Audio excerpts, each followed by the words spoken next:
শহীদ রাষ্ট্রপতি জিয়াউর রহমান এবং সাবেক প্রধানমন্ত্রী বেগম খালেদা জিয়ার কবর জিয়ারত করেছেন প্রধানমন্ত্রী তারেক রহমান। ঈদের নামাজ শেষে সকালে স্ত্রী ডাক্তার জুবাইদা রহমান সহ বিএনপির নেতাকর্মীদের নিয়ে বাবা মায়ের কবরে শ্রদ্ধা জানান প্রধানমন্ত্রী।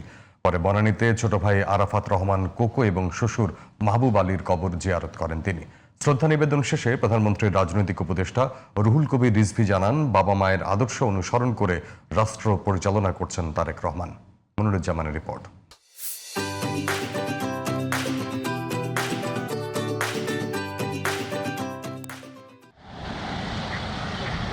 ঈদের নামাজ শেষে স্ত্রী ডাক্তার জুবাইদা রহমানকে নিয়ে সকাল ৯টার দিকে শেরে বাংলা নগরে পৌঁছান প্রধানমন্ত্রী তারেক রহমান।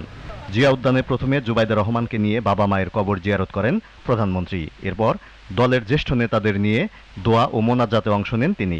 পরে জিয়াউর রহমান ও খালেদা জিয়ার কবরে শ্রদ্ধা নিবেদন করেন তারা।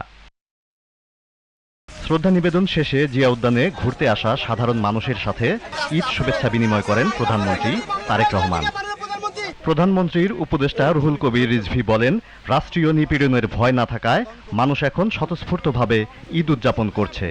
যিনি এই দেশকে সমৃদ্ধতর করেছিলেন, যিনি এই দেশকে উৎপাদন উন্নয়নের একটি নতুন দিগন্ত দিয়েছিলেন, সেই পথ অনুসরণ করে দেশনেত্রী বেগম খালেদা জিয়া কয়েকবার তিনি ক্ষমতায় এসেছেন।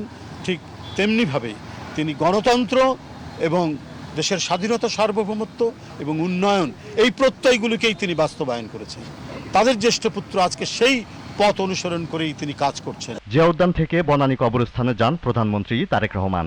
সেখানে ছোট ভাই আরাফাত রহমান কোকোর কবর জিয়ারত করেন তিনি। পরে সামরিক কবরস্থানে শ্বশুর রিয়ার অ্যাডমিরাল মাহবুব আলী ও পিলখানা হত্যাকাণ্ডে নিহতদের আত্মার শান্তি কামনা করে দোয়া করেন প্রধানমন্ত্রী।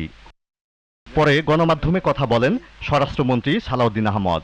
দেশের শান্তি ও সমৃদ্ধির জন্য সবাইকে নিয়ে কাজ করার কথা জানান স্বরাষ্ট্রমন্ত্রী। একটি বার্তা দিতে চাই, বাংলাদেশের এই জাতীয় ঐক্যের জন্য, সমৃদ্ধির জন্য, এবং আমরা সবাই যাতে ঐক্যবদ্ধভাবে এই জাতির কল্যাণে সবাইকে নিয়ে আমরা সামনের দিকে এগিয়ে যেতে পারি, কারণ আমাদের স্লোগান একটা, সবার আগে বাংলাদেশ। এ সময় দেশবাসীকে প্রধানমন্ত্রীর ঈদ শুভেচ্ছা জানান সালাউদ্দিন আহমদ।